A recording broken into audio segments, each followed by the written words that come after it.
For decades, Chris Rock has been one of the sharpest, funniest, and most fearless voices in comedy.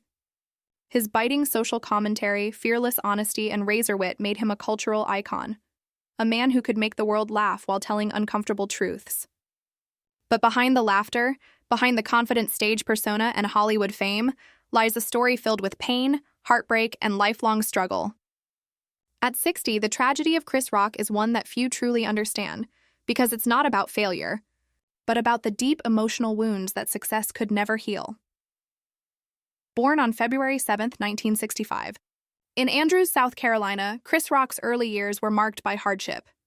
His family soon moved to Brooklyn, New York, where his father worked multiple jobs to support their large household. Rock grew up poor, shy, and often invisible, a quiet kid with a sharp mind and big dreams. But school wasn't easy for him. He endured relentless bullying and racial abuse after being bused to a predominantly white school. "Every day was a fight," he once recalled. "They spit on me, punched me, called me names. I thought I wouldn't make it out." Those experiences left deep scars that would later fuel his comedy. He learned to survive through laughter, turning pain into punchlines. "Comedy saved me," he said. "It was my armor." By his late teens, he began performing at small clubs in New York, eventually catching the attention of Eddie Murphy, who became his mentor and helped launch his career. From Saturday Night Live to stand-up specials like Bring the Pain and Bigger and Blacker, Chris Rock quickly became one of the greatest comedians of his generation. But as Rock's fame soared, so did his inner struggles. Despite his success, he never escaped the emotional turmoil of his youth. He's spoken candidly about dealing with mental health challenges, including trauma and loneliness. In 2020, Rock revealed that he had been diagnosed with nonverbal learning disorder, NVLD, a neurological condition that affects social perception and emotional communication. "All my life, I thought people were just mean or cold," he said. "Turns out, I just didn't always understand their signals." The diagnosis helped explain decades of confusion and pain. Rock admitted that his relationships, both personal and professional, suffered because of it. "I'd get angry at people for things I didn't get," he shared. "It made me hard to be around sometimes."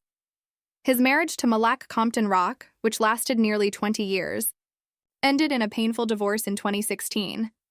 He later confessed that his own infidelity and emotional distance contributed to the breakdown. "I was a bad husband," he admitted in his stand-up special Tambourine. "I didn't listen. I thought being funny was enough." The divorce left him broken. "You think fame protects you from heartbreak," he said. "But it doesn't. It just makes you lonely in bigger houses." And then came the moment that changed everything: the 2022 Oscars incident. When Will Smith walked onto the stage and slapped him in front of millions of viewers worldwide, Rock's calm reaction stunned everyone. He didn't retaliate, didn't lash out. He simply stood there, processing the humiliation. "That moment hurt, physically, yes, but emotionally more," Rock later said in his Netflix special Selective Outrage. "I loved Will. He was someone I looked up to. And that night, he broke my heart." Behind the jokes he later made about the incident, Rock was privately reeling. Friends say he suffered from nightmares and trauma for months afterward. "It wasn't just the slap," one close source said. "It was years of holding it together, years of pain, that all came to the surface that night." Rock even admitted that he sought therapy to process what happened.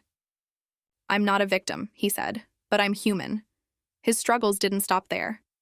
Rock has also been open about battling depression and the toll that fame has taken on his mental health. "You get everything you ever wanted," he said in one interview, "and then realize it doesn't fix you." Despite the wealth, awards, and adoration, he often described feeling empty. "I spent years chasing success because I thought it would make me happy," he said. "But happiness is quieter.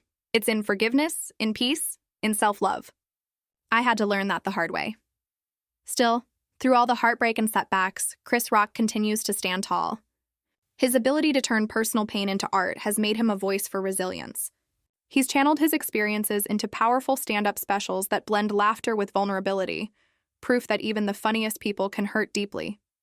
"People think comedians are happy," he once said, "but most of us are broken in some way. We just make jokes about it to survive." Now, as he turns 60, Rock is more reflective than ever. He spends much of his time focusing on his two daughters, Zara and Lola, and rebuilding his sense of purpose.